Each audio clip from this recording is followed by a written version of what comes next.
ओम गणाधिपत्य नमः। ओम गौरीपत्य नमः। ओम श्री रामाय नमः। ओम सूर्यादि नवग्रहेभ्यो नमः। ओम सर्वेभ्यो देवभ्यो नमः। ओम सर्वेभ्यो आवरण देवभ्यो नमः। पाद्यो पाद्यम समर्पयामि। अर्घ्यम समर्पयामि। आचमनीयम समर्पयामि। स्नानं समर्पयामि। चंदनं समर्पयामि। पुष्पं समर्पयामि। धूपं समर्पयामि। दीपं समर्पयामि। नैवेद्यं समर्पयामि।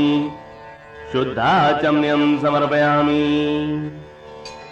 बोलो श्री सत्यनारायण भगवान की जय। सज्जनों, ऋषि व्यास जी महाराज बोले कि एक समय नैमिषारण्य तीर्थ में शौनक आदि 88,000 ऋषि पुराण वेता सूत जी से पूछने लगे, हे महर्षि, जिस व्रत अथवा तप से हमको अभिष्ट फल प्राप्त हो सके उसको हमारी सुनने की इच्छा है, आप हमसे कहने की कृपा करें। श्री सूत जी बोले, एक समय यही प्रश्न नारद जी ने लक्ष्मीपति श्री विष्णु भगवान से पूछा था। विष्णु भगवान ने देवर्षि नारद जी से जिस प्रकार कहा था उसे तुम मन लगाकर सुनो। एक समय नारद जी दूसरों की भलाई करने की इच्छा से अनेकानेक लोकों में घूमते घूमते मृत्यु लोक में आ गए। यहां आकर अनेक योनियों में उत्पन्न हुए समस्त मनुष्यों को तरह तरह के कलेशों और अपने अपने कर्मों से दुखी देखकर इन प्राणियों का दुख किस प्रकार दूर हो, ऐसा मन में विचार कर विष्णु लोक को चले गए। वहां श्वेतवर्ण, चतुर्भुज, शंख, चक्र, गदा, पद्म एवं वनमालाओं से सुशोभित देवादिदेव श्री विष्णु भगवान को देखकर नारद जी उनकी स्तुति करने लगे। विष्णु भगवान ऐसी स्तुति सुनकर नारद जी से बोले, हे नारद, तुम्हारे आने का क्या कारण है और तुम्हारे मन में क्या है? हे मुनि, वो सब तुम मुझसे कहो, मैं उन सब का उत्तर दूंगा। नारद जी बोले, हे भगवान, मृत्यु लोक के प्राणी अनेकानेक योनियों में उत्पन्न होकर पाप कर्मों से महादुखी हो रहे हैं। अतः यदि आपकी मेरे ऊपर कृपा है तो बताइए कि उनका दुख किस प्रकार से दूर होगा। श्री भगवान ने कहा, हे पुत्र, तुमने संसार के ऊपर कृपा करने की इच्छा से बड़ी ही उत्तम बात पूछी है। जिस उपाय से प्राणी मोह माया से मुक्त हो जाते हैं उसे तुम ध्यान से सुनो। स्वर्ग एवं मृत्यु लोक में पुण्य प्रदान करने वाला एक परम दुर्लभ व्रत है। तुम्हारे स्नेह से मैं उस व्रत को कहता हूं। श्री सत्यनारायण के व्रत को भली भांति विधि पूर्वक करने से प्राणी शीघ्र ही सुख भोग कर परलोक में मोक्ष को प्राप्त होता है। भगवान के ऐसे वचन सुनकर नारद ऋषि बोले, हे भगवान, उस व्रत का क्या फल और क्या विधि है एवं उस व्रत को किस किस ने किया तथा वो व्रत कौन से दिन करना चाहिए, ये सब विस्तार से कहने की कृपा करें। श्री भगवान बोले कि ये व्रत दुख और शोक आदि को शांत करने वाला, धन और धान्य को बढ़ाने वाला, सौभाग्य और संतान का देने वाला और सर्वत्र विजय का देने वाला है। और जिस किसी दिन मनुष्य भक्ति और श्रद्धा से युक्त हो उसी दिन संध्या के समय श्री सत्यनारायण भगवान की पूजा करे, ब्राह्मण और बंधुओं सहित धर्म में तत्पर रहे, मिठाई, केले के पके फल, घी, दूध और गेहूं का आटा या चावल का आटा, शक्कर अथवा गुड़ ही लेकर संपूर्ण प्रसाद को भक्ति भाव से इकट्ठा करके भगवान का भोग लगावे तथा अपने बांधुओं सहित कथा सुन और ब्राह्मणों को दक्षिणा देने के पश्चात बंधु बांधुओं सहित ब्राह्मणों को भोजन करावे, फिर भक्ति से स्वयं प्रसाद भक्षण करे और श्री सत्यनारायण भगवान का ध्यान करके अपने स्थान को चला जाए।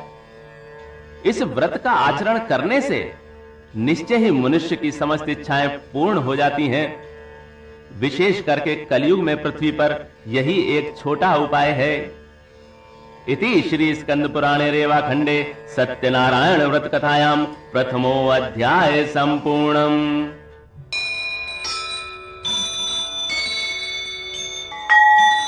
बोलो श्री सत्यनारायण भगवान की जय।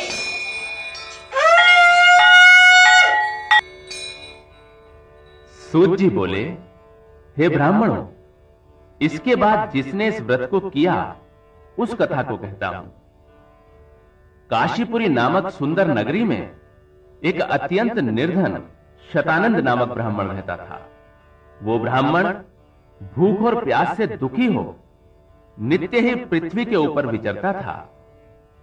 ब्राह्मणों से अधिक स्नेह करने वाले भगवान उस ब्राह्मण को दुखी देखकर स्वयं वृद्ध ब्राह्मण का रूप धरकर अति आदर पूर्वक उससे पूछने लगे, हे ब्राह्मण, तुम पृथ्वी पर अत्यंत दुखी हो नित्य क्यों फिरते हो?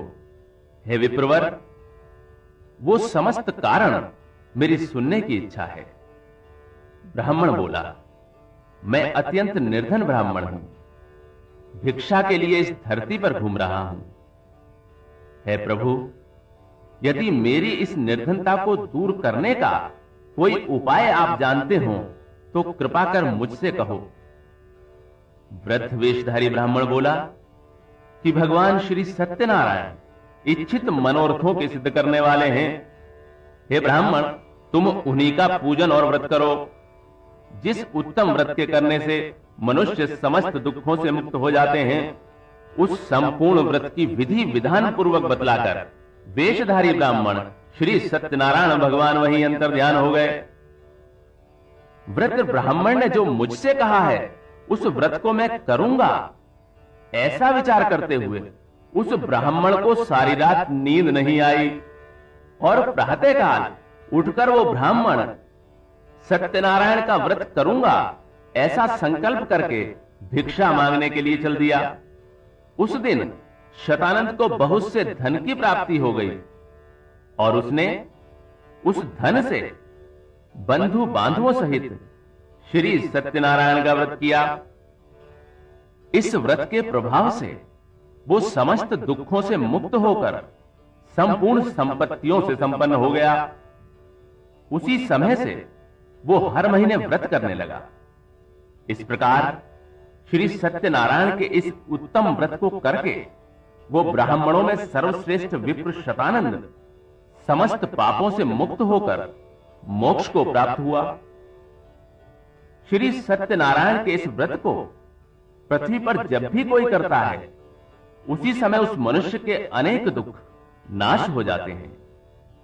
इस प्रकार यह वृतांत श्री नारायण ने नारद जी से कहा, हे ब्राह्मणों, मैंने ये व्रत तुम्हें कह सुनाया, अब और क्या वर्णन करूं?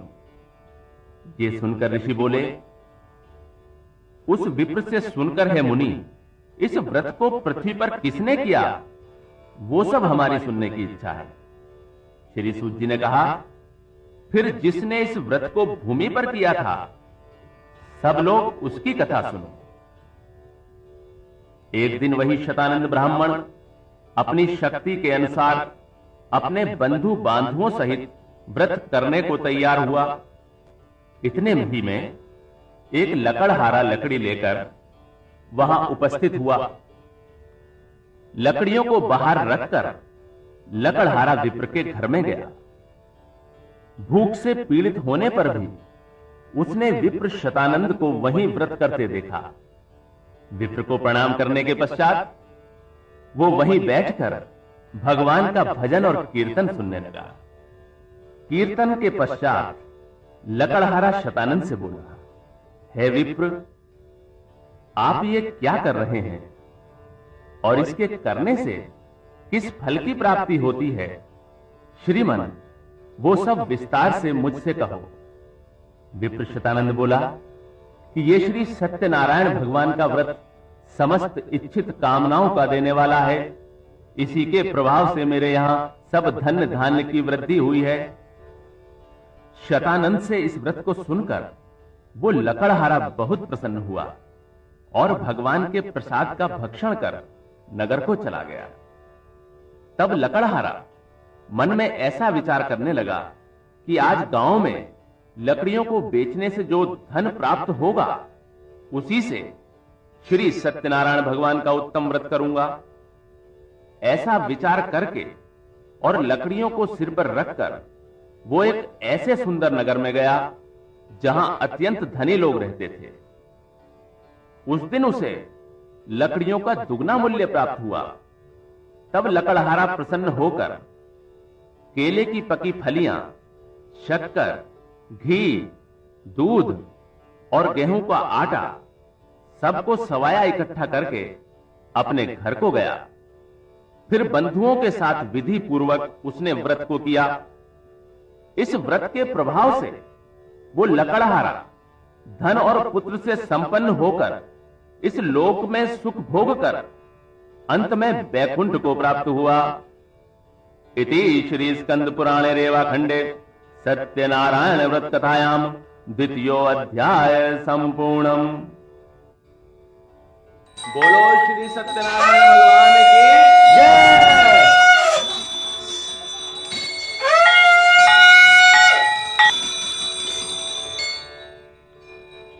श्री सूत जी बोले, हे श्रेष्ठ मुनियों, अब आगे की कथा ध्यान लगाकर सुनिए। पूर्व काल में उल्कामुख नाम का एक महाबुद्धिमान राजा था। वो धर्मात्मा राजा नित्य मंदिरों में जाता था और ब्राह्मणों को धन देकर संतुष्ट करता था। उस राजा की लावण्यवती कमलवदनी पतिव्रता स्त्री थी। वे दोनों भद्रशिला नदी के तट पर श्री सत्यनारायण भगवान का व्रत कर रहे थे। इतने ही में एक साधु नाम का साहूकार वहां आकर उपस्थित हुआ। वो साहूकार व्यापार करने के लिए बहुत सा धन और परिवार सहित नाव को नदी के तट पर ठहरा कर राजा के पास पहुंचा और राजा को व्रत करते देख बड़ी ही नम्रता से पूछने लगा, हे राजन, भक्ति युक्त होकर ये आप क्या कर रहे हैं? ये सब मेरे सामने प्रकट करने की कृपा करें। मेरी इसे सुनने की बड़ी इच्छा है। राजा बोला, हे सज्जन वैश्य, मैं अतुल तेजस्वी विष्णु भगवान का पूजन कर रहा हूं और स्वजनों सहित पुत्रादि की कामना से उन्हीं का व्रत भी कर रहा हूं।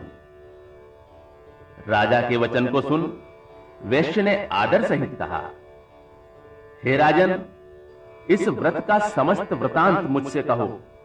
मैं भी आपका कहना करूंगा। हमारे भी संतान नहीं है और इस व्रत के करने से निश्चय ही होवेगी, ऐसा मुझे विश्वास है। उल्कामुख राजा ने श्री सत्यनारायण के व्रत का समस्त विधान साहूकार से कह सुनाया। व्यापार से फुर्सत पाकर प्रसन्न हो साहूकार अपने घर को गया और संतान के देने वाले उस उत्तम व्रत को अपनी स्त्री से कहा और कहा, जब मेरे संतान हो जाएगी तब मैं भी इस व्रत को करूंगा। इस प्रकार वैश्य साहूकार ने अपनी स्त्री लीलावती से संपूर्ण व्रत का महात्म्य कह सुनाया। एक दिन उसकी पतिव्रता स्त्री लीलावती सांसारिक धर्म में तत्पर हुई और श्री सत्यनारायण भगवान की कृपा से गर्भवती हो गई। 10वें महीने में उसने एक रत्न रूपी श्रेष्ठ कन्या को जन्म दिया और शुक्ल पक्ष के चंद्रमा की तरह वो कन्या दिन प्रतिदिन बढ़ने लगी। चंद्रमा की कला के समान बढ़ने के कारण ही उस कन्या का नाम कलावती रखा गया। तब एक दिन लीलावती अपने पति से मधुर वचन कहने लगी, हे स्वामी, आप जिस व्रत के करने का पहले संकल्प कर चुके हैं उसे क्यों नहीं करते? साहूकार बोला, हे प्यारी, मैं निश्चय ही कन्या के विवाह के समय श्री सत्यनारायण का यह व्रत करूंगा। इस प्रकार स्त्री को समझाकर नगर में व्यापार करने के लिए चला गया। तब वो कलावती नाम की कन्या पिता के घर में वृद्धि को प्राप्त होने लगी। तब एक दिन उस धर्मात्मा वैश्य ने नगर के बीच कन्या को सखियों के संग विवाह के योग्य देखकर उसका विवाह कर देने का विचार किया और स्त्री से सलाह करके शीघ्र ही दूत को रवाना किया। कन्या हेतु श्रेष्ठ वर ढूंढने के लिए वो दूत कंचनपुर नगर जा पहुंचा तथा वहीं से एक सुंदर वेश्य के पुत्र को ले आया। सुंदर और गुणवान वेश्य के पुत्र को देखकर और संतुष्ट होकर अपने बंधु बांधुओं सहित विधि विधान से उस वेश्य ने अपनी कन्या कलावती का विवाह उसके साथ कर दिया। किंतु दुर्भाग्यवश उस उत्तम व्रत को वो विवाह के समय करना भूल गया। इससे श्री सत्यनारायण भगवान उससे रुष्ट हो गए। इसके कुछ दिनों बाद वही वेश्य साहूकार जामाता सहित व्यापार करने के लिए समुद्र के निकट रत्नसारपुर नगरी में गया और वहीं पर जामाता सहित व्यापार करने लगा। जब वो दोनों चंद्रकेतु राजा के रमणीक नगर में गए तो उसी समय श्री सत्यनारायण भगवान ने इसे झूठा देखकर इसको श्राप दिया कि इसे महाघोर कठिन दुख होगा। एक दिन राजा का धन लेकर चोर वहां ही आए जहां पर दोनों वेश्य ठहरे हुए थे। चोर अपने पीछे पीछे दौड़ते हुए राजदूतों को देखकर और चित्त में भयभीत होकर इस धन को वहीं छोड़कर गायब हो गए।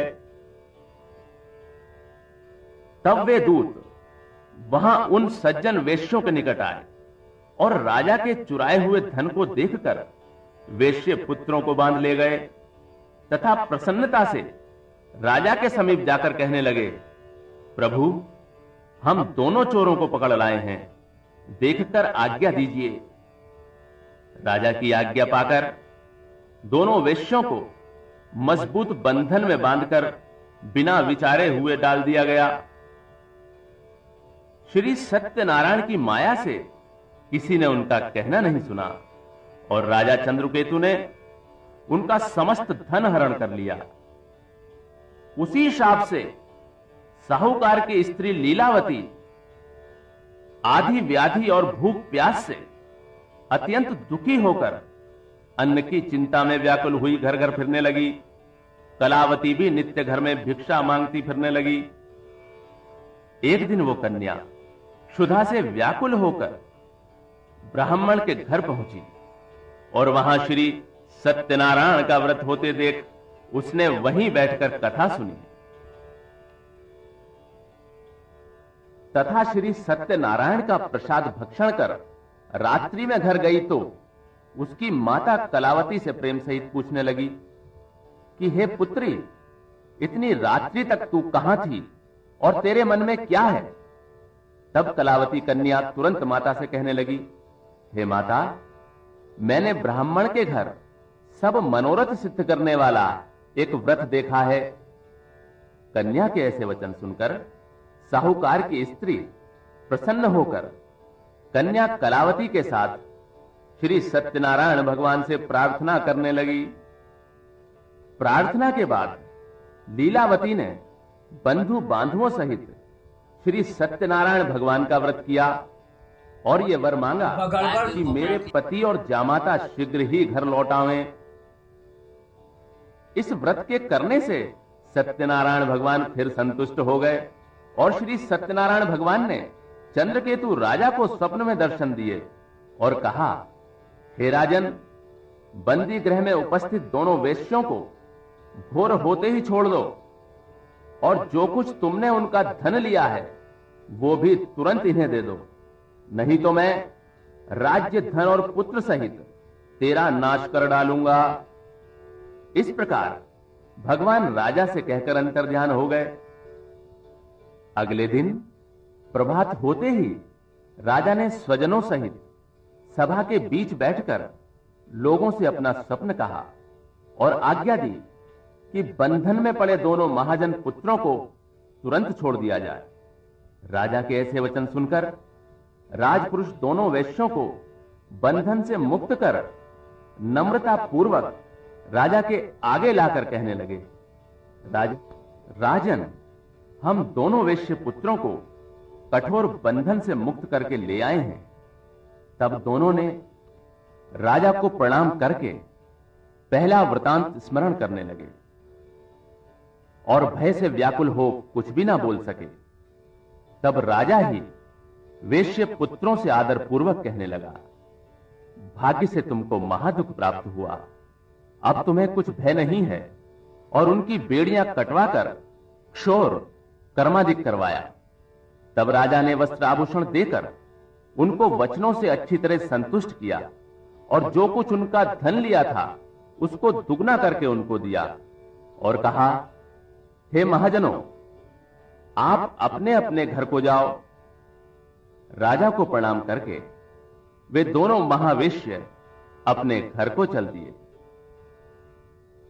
इति श्री स्कंद पुराणे रेवाखंडे सत्यनारायण व्रत कथायाम तृतीयो अध्याय संपूर्णम।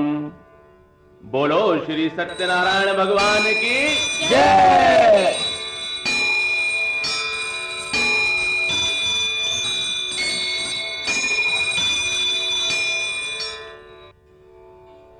श्री सूत जी बोले, साहूकार ने मंगल विधान पूर्वक यात्रा प्रारंभ की और ब्राह्मणों को धन देकर अपने नगर को प्रस्थान किया। कुछ दूर पहुंचने पर दंडी वेशधारी सत्यनारायण प्रभु ने उस साहूकार से आकर पूछा कि हे साहूकार, तेरी नाव में क्या भरा है? तब मदोन्मत्त साहूकार हंसते हुए बोला, मेरी नाव में तो लता पत्रादि अर्थात घास फूस ही भरी है। उसके ऐसे कठोर वचन सुनकर भगवान बोले, तेरा वचन सत्य हो और जैसा कहता है वैसा ही हो। ऐसा कहकर दंडी रूपधारी भगवान तुरंत उसके पास से चले गए और कुछ दूर जाकर समुद्र के किनारे पेड़ के नीचे बैठ गए। दंडी वेशधारी भगवान के चले जाने पर साहूकार संध्या आदि क्रिया करके आया और नाव को ऊंची उठी देख अत्यंत विस्मय करने लगा। लता और पत्ते देख वो मूर्छित होकर वहीं गिर पड़ा और जब उसे चेत हुआ तब अत्यंत चिंता करने लगा। तब उसके जामाते ने कहा, आप शोक आदि क्यों करते हो? दंडी ने आपको श्राप दिया है, इससे उन्हीं की शरण में चलने से मनोरथ सिद्ध होगा। साहूकार जामाता की ऐसी बात सुनकर तुरंत ही दंडी भगवान के निकट आया और दंडी भगवान को देख भक्ति भाव से चरणों में गिरकर आदर सहित कहने लगा, आपके सम्मुख सत्य कहकर जो अपराध मैंने किया है सो उसे है प्रभु क्षमा करो। इस तरह बारंबार प्रणाम करके वो शोकाकुल होने लगा। उसको विलाप करते देखकर दंडी स्वामी ने कहा, मेरी पूजा से विमुख साहूकार, रो मत, मेरी बात सुन। मेरी अवहेलना से ही तुझे बारंबार दुख प्राप्त हुआ है। भगवान के ये वचन सुनकर वो साहूकार भगवान की स्तुति करने लगा। साहूकार के ऐसे भक्ति युक्त वचन सुन श्री सत्यनारायण भगवान प्रसन्न हो गए और मनोवांछित वरदान देकर भगवान तत्काल वहीं अंतर्ध्यान हो गए। साहूकार ज्यों ही नाव के निकट पहुंचा और उसने धन से भरपूर उसको देखा तो सोचने लगा, श्री सत्यनारायण जी की कृपा से भी मेरा मनोरथ सिद्ध हुआ है। फिर वो अपने साथियों एवं संगियों सहित श्री सत्यनारायण जी का पूजन कर अपने नगर रत्नपुरी की ओर चला।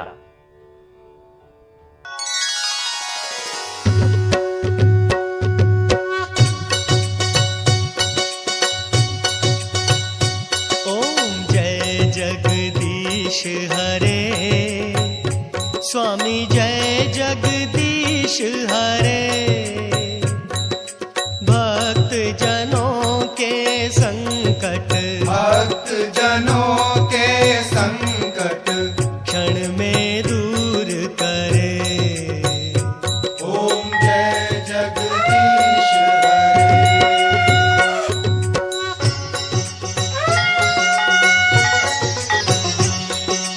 जो ध्यावे फल पावे, दुख बिन से मन का, स्वामी दुख बिन से मन का।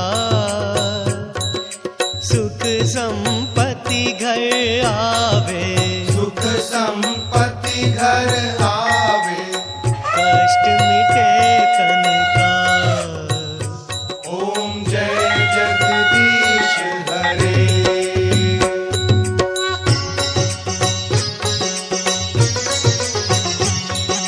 मात पिता तुम मेरे, शरण गहूँ मैं किसकी, स्वामी शरण गहूँ मैं किसकी। तुम बिन और न दूजा, तुम बिन और न दूजा। आस करूं जिसकी। ओम जय जगदीश हरे।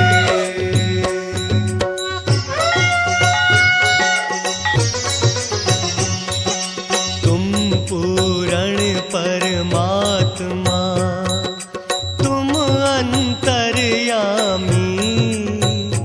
स्वामी तुम अंतर्यामी।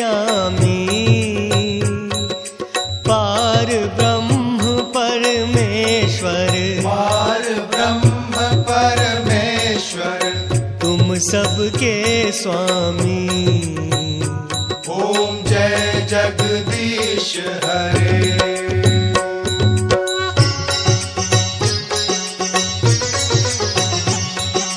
तुम करुणा के सागर, तुम पालन करता, स्वामी तुम पालन करता।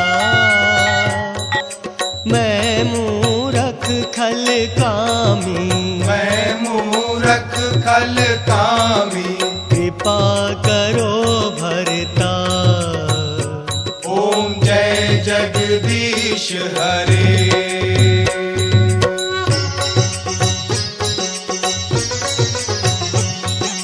तुम हो एक अगोचर, सबके प्राणपति, स्वामी सबके प्राणपति।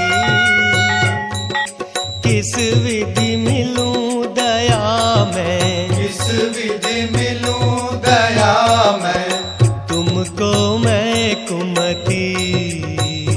ओम जय जगदीश हरे।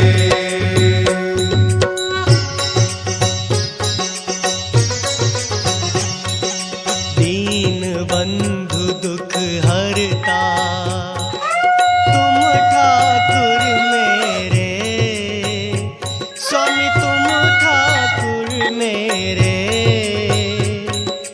अपने हाथ बढ़ाओ, अपने हाथ बढ़ाओ। द्वार पड़ा तेरे। ओम जय जगदीश हरे।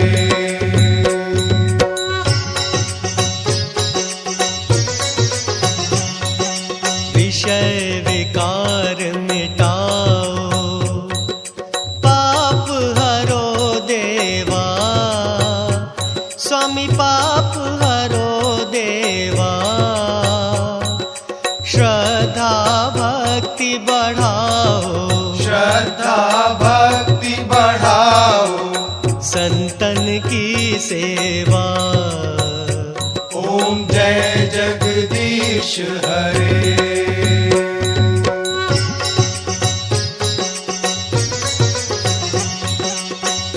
मन धन सब कुछ है।